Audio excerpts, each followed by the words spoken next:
दोस्तों, आपने सोचा है कि अगर आपको एक गर्लफ्रेंड ऑर्डर करने का मौका मिले तो आप किस तरह का गर्लफ्रेंड ऑर्डर करेंगे। दोस्तों, कहानी की शुरुआत ग्रोसरी शॉप से होती है, जहां पर हम आयरिस को देखते हैं शॉपिंग करते हुए। तभी उसकी मुलाकात जॉस से होती है, जिसे देखते ही आयरिस को उससे प्यार हो जाता है। उसे एक अलग तरह की खुशी महसूस होती है। आयरिस बताती है कि उसे इसी तरह का खुशी तब भी महसूस हुआ था जब उसने जॉस को मार दिया था। अब कहानी पीछे जाता है और हम आयरिस और जॉस को देखते हैं एक दूसरे के साथ, जो कि बहुत ही खुश थे। आयरिस जॉस से बहुत ही प्यार करती थी, इतना कि अभी अभी उसने सपने में जॉस को देखा था। जब वह पहली बार जॉस से मिली थी, जॉस ने उसके लिए एक हॉलिडे प्लान किया था अपने दोस्तों के साथ मिलकर। ये लोग वहीं पर जा रहे थे। थोड़ी देर बाद ये लोग वहां पर पहुंच जाते हैं। वहां पर इनके अलावा जॉस की दोस्त कैट, पैट्रिक और एलिस होते हैं।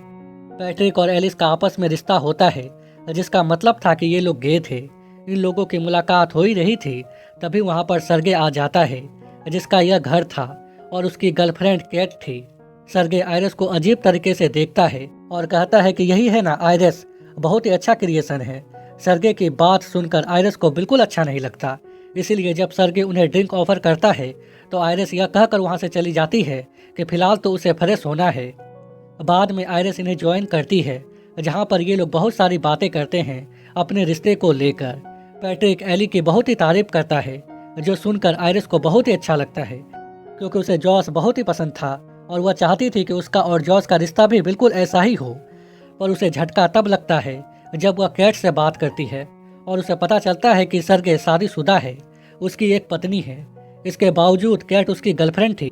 उसे समझ में नहीं आता कि इनका रिलेशनशिप किस तरह का है, और ना ही कैट उसे समझाने की कोशिश करती है। जिसके बाद ये लोग पार्टी करते हैं। रात में जॉस आयरस के साथ इंटीमेट होता है।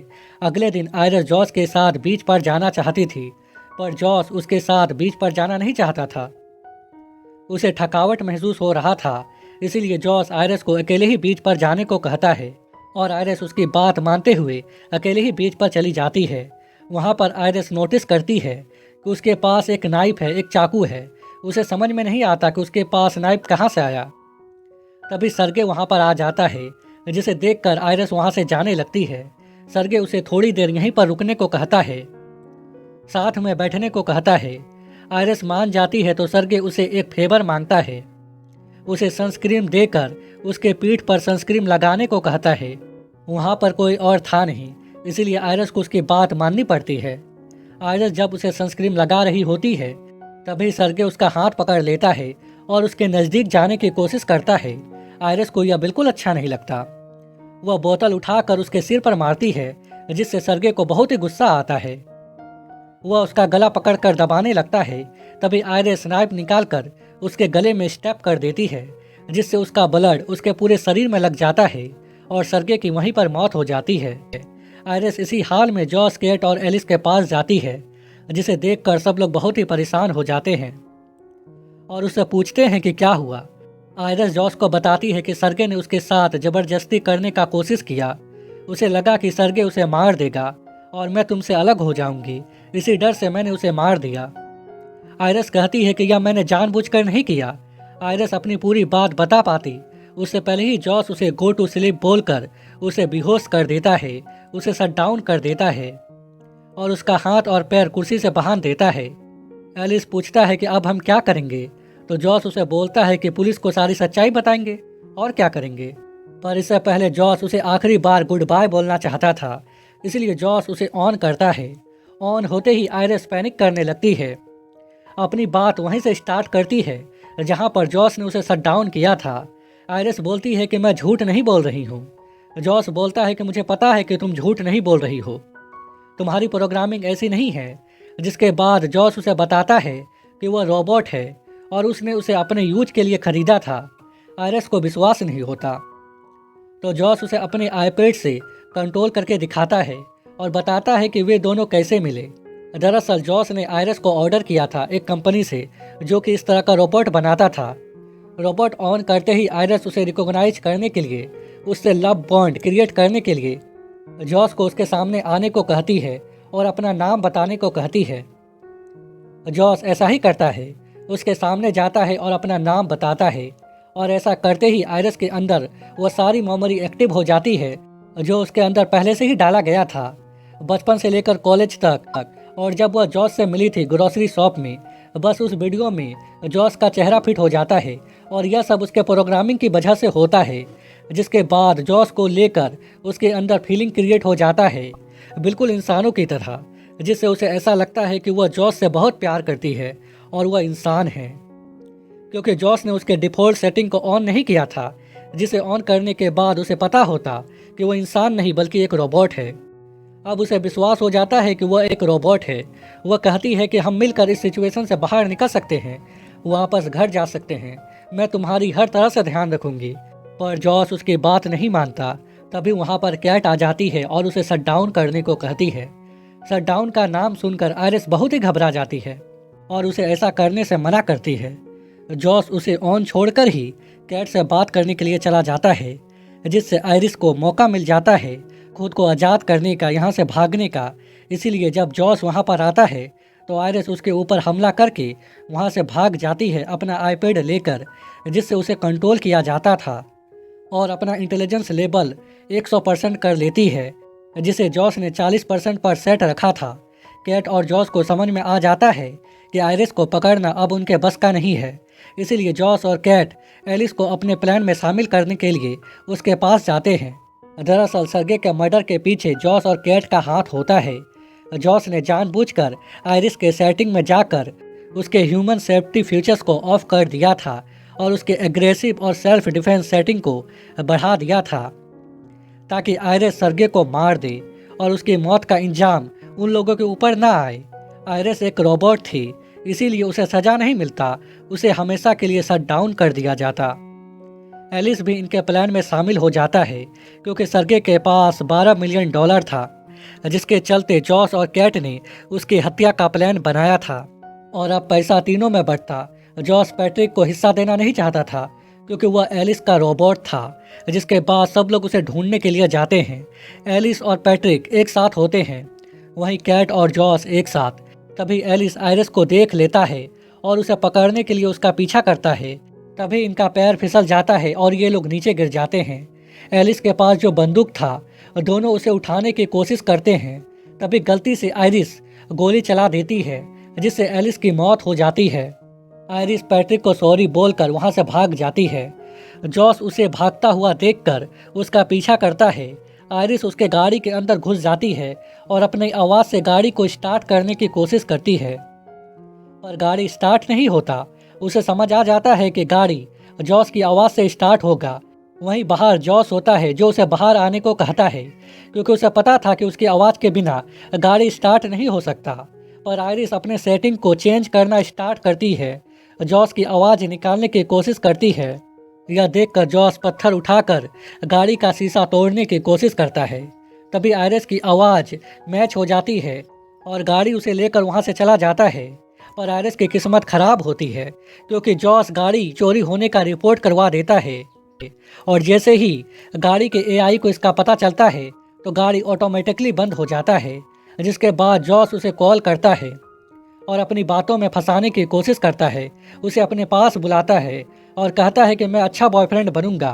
पर आयरिस का इंटेलिजेंस लेवल 100% था, इसीलिए वह उसकी बात नहीं मानती और उससे ब्रेकअप कर लेती है। जॉस पैट्रिक के पास जाता है और उसे आयरिस को पकड़ने को कहता है, पर पैट्रिक उसकी बात नहीं मानता, क्योंकि उसके कंपेनियन की मौत हो गई थी। पैट्रिक एक तरह से डेड हो गया था। जिसके बाद जॉस उसे रीसेट कर देता है और खुद उसका कंपेनियन बन जाता है, उसके साथ अपना लव बॉन्ड बनाता है। वहीं दूसरी तरफ आयरिस गाड़ी का शीशा तोड़कर बाहर निकलती है। तभी वहां पर एक पुलिस वाला आ जाता है। आयरिस को पता था कि वह झूठ नहीं बोल सकती, उसका प्रोग्रामिंग ऐसा नहीं है, इसीलिए आयरिस उसे सच्चाई बता देती है, पर रशियन लैंग्वेज में, इसीलिए उसे कुछ समझ में नहीं आता।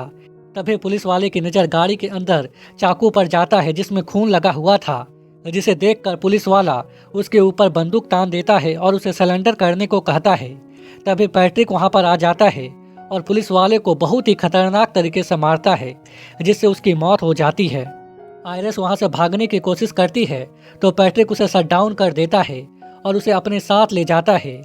कैट देखती है कि पैट्रिक पुलिस की गाड़ी से आया है, और जब वह नज़दीक जाती है तो गाड़ी में उसे पुलिस वाले की डेड बॉडी मिलती है, जिसे देखकर उसे बहुत ही गुस्सा आता है। क्योंकि जॉस ने पैट्रिक का एग्रेशन लेवल 100% कर दिया था, जिसकी वजह से पुलिस वाले की मौत हुई थी। इसीलिए कैट अपने हिस्से का पैसा लेकर वहाँ से जाने का फैसला करती है। जॉस उसे जाने देना नहीं चाहता था, इसीलिए उसे रोकने की कोशिश करता है, पर कैट उसकी बात नहीं मानती। तो जॉस पैट्रिक को उसे रोकने को कहता है।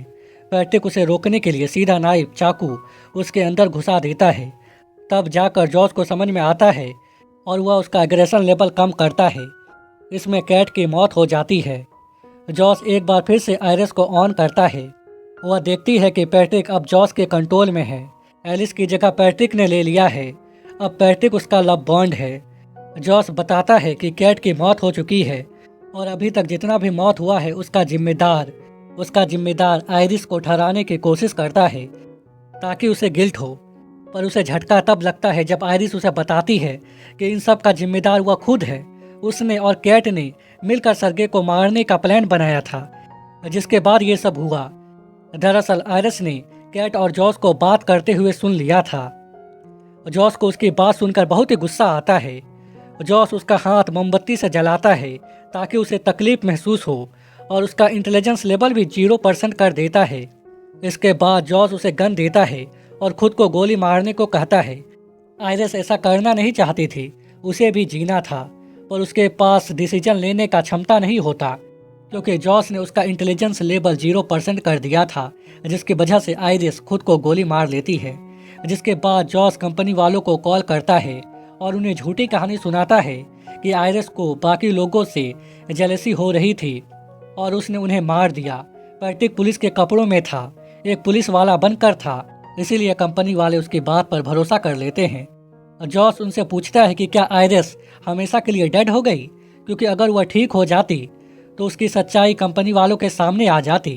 कंपनी वाले बताते हैं कि मेन सीपीयू, उसका मेमोरी उसके मिडिल एरिया यानी कि पेट में लगा हुआ है, इसीलिए हम इसे ठीक कर सकते हैं।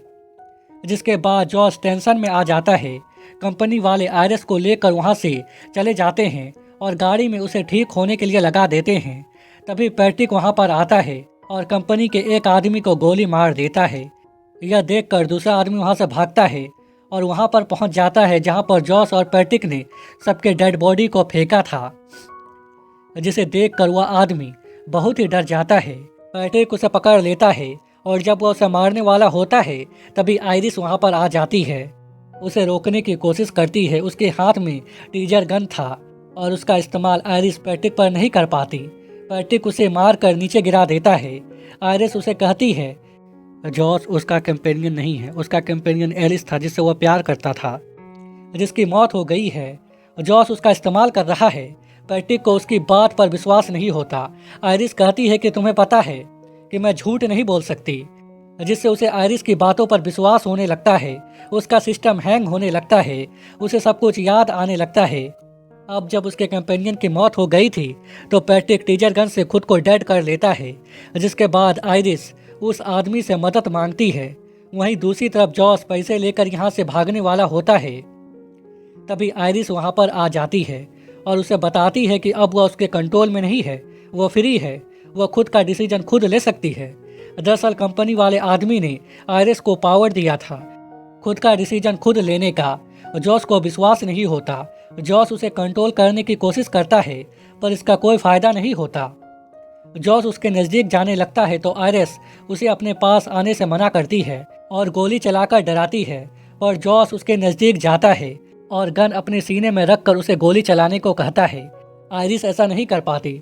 उसके अंदर अभी भी जॉस के लिए फीलिंग होता है। उसे जॉस और अपनी पहली मुलाकात याद आने लगती है।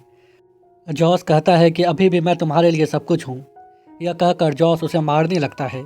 जॉस जब उसे हमेशा के लिए ख़त्म करने वाला होता है, उसके मेन सीपीयू और मेमोरी पर गोली मारने वाला होता है, तो आयरिस को समझ में आ जाता है कि जॉस उससे प्यार नहीं करता। उसकी आखिरी उम्मीद भी टूट जाती है। बंदूक में गोली नहीं होता। जिसके बाद आयरिस जॉस को गो टू स्लीप बोलकर हमेशा के लिए सुला देती है, उसे मार देती है। जिसके बाद आयरिस सारा पैसा लेकर वहाँ से चली जाती है अपनी ज़िंदगी अपने हिसाब से जीने के लिए, और मूवी यहीं पर ख़त्म हो जाता है।